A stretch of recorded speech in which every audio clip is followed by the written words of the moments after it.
নির্বাচনের গুরুত্ব পড়েছে।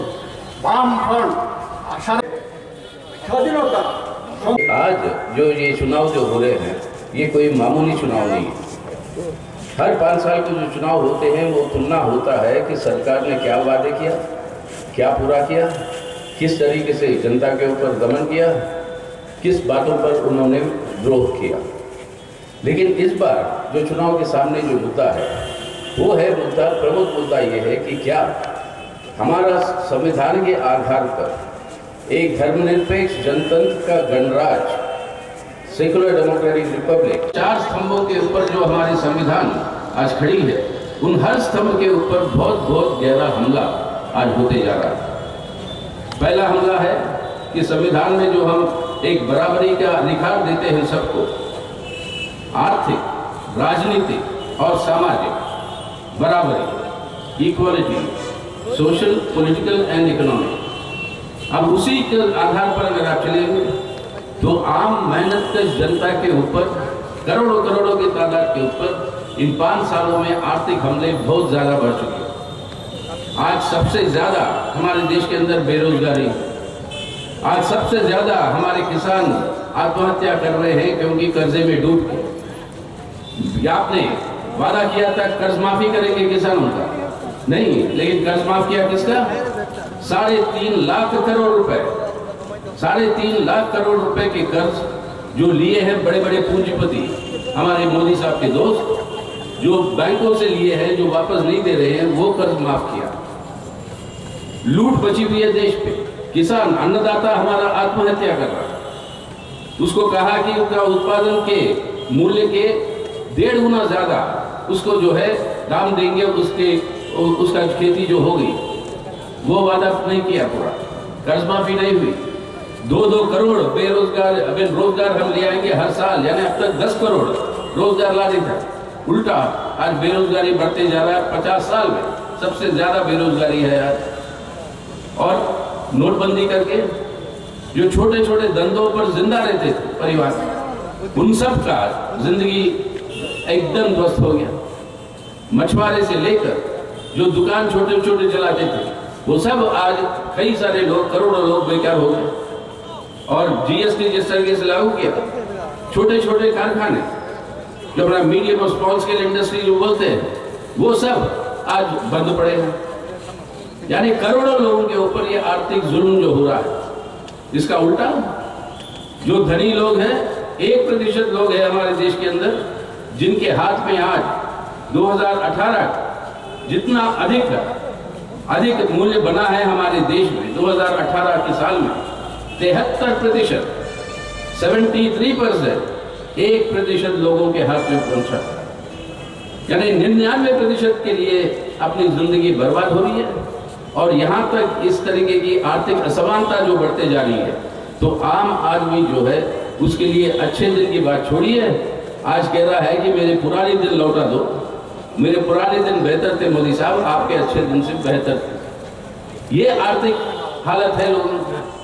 अपना बच्चे आज लावारिस घूम रहे हैं, नौकरी नहीं मिल रही, देश में साधनों की कोई कमी नहीं है। अगर ये लूट जो मची हुई है पिछले 5 साल में, कितना कर्जा दिया मोदी साहब ने और दिलवाया बैंकों से। बैंक के अंदर पैसा होता है किसका? आपका अकाउंट है, मेरा अकाउंट है, हम सबका पैसा है उधर। उस पैसे को आप जो है कर्जे के रूप में देते हो किसको? अब इतने सारे मोदी हैं देश में, ये भी पता नहीं था। ललित मोदी है, नीरव मोदी है, नरेंद्र मोदी है, पैसे लिए विजय मल्ल्या है, लेके भागे मेहुल चोकसी। कितना लूटा अभी तक? 15 लाख करोड़ रुपए, 15 लाख करोड़ रुपए। और इसके ऊपर पूरा भ्रष्टाचार, राफेल के 91, और भ्रष्टाचार को छुपाने के लिए नया तरीका लिया कानूनी तौर पर। आज ये कह दिया कि राजनीतिक पार्टियों के लिए जो फंड जाता है, विदेशी भी दे सकते हैं वो फंड में, लेकिन ये फंड जाएगा इलेक्टोरल बॉन्ड्स के। यानी कौन खरीद रहा है इलेक्टोरल बॉन्ड्स, किसी को पता नहीं, किस पार्टी को दे रहा है किसी को पता नहीं। तो मोदी साहब कहते हैं कि भ्रष्टाचार कहाँ पे हो रहा है, पैसे कहाँ से आए? अरे मोदी साहब बताइए, इलेक्शन कमीशन ने कहा 95%, 95% इलेक्शन बॉन्ड का पैसा बीजेपी के खाते में पहुंचा। इलेक्शन कमीशन कहता है ये 95% आपको क्यों दे रहे हैं? क्योंकि आपने निजीकरण कर दिया। चुनाव आने से पहले 6 एयरपोर्टों का निजीकरण अपने दूसरे दोस्त अदानी को देते हैं। राफेल कांड में अपने अंबानी को तो अपने दोस्त को देते हैं वो 60,000 करोड़ का धंधा। अगर ये लूट को रोक सके तो आज हमारे देश के अंदर साधन का कोई कमी नहीं है, साधनों का कोई कमी नहीं है। और इन साधनों को अगर सही ढंग से हम अपने इंफ्रास्ट्रक्चर बनाने में लगाएंगे तो करोड़ों हमारे नौजवानों को आज जो लावारिस भटक रहे हैं, इन करोड़ों नौजवानों को नौकरी वो सिर्फ वाम फ्रंट की नहीं होगी, वो होगी आपकी आवाज। आपकी आवाज जो जनता की आवाज है वो आवाज वहां तक पहुंचना है तो आज जरूरी है शंकर प्रसाद दत्ता को फिर से जीत कर आपको भिजवाना। अगर जब इसी परिस्थितियों के खिलाफ बड़े बड़े संघर्ष हुए, किसान आंदोलन हुआ, नौजवानों के आंदोलन हो रहे हैं, मजदूर 2-2 दिन के हड़ताल पे गया है पूरे ट्रेड यूनियन मिलके। अब ये एकता जो संघर्षों में बढ़ रही है, इस एकता को तोड़ने के लिए दूसरा साजिश सांप्रदायिक ध्रुवीकरण को और तेज करते हुए एक भाई को दूसरे भाई से लड़वाना, हिंदू मुस्लिम के बीच में दरार ले आना, भारत के लोग और कश्मीरियों के बीच में दरार ले आना, भारत के लोग और आपके नॉर्थ ईस्ट के अंदर दरार ले आना, इस तरीके के दरार ले आते हुए आपका नेशनल रजिस्टर ऑफ सिटीजन की बात हो या आपकी जो सिटीजनशिप अमेंडमेंट बिल की बात हो, इसके अंदर एक किस्म की द्वेष पैदा करना लोगों के बीच में, और ये है हिंसा और डर के आधार पर ये वातावरण खड़ा करना। याद करिए अभी सरदार पटेल की बात हो रही थी, उनके नाम पर जो मूर्ति बनाए थे मोदी साहब, वही सरदार पटेल थे।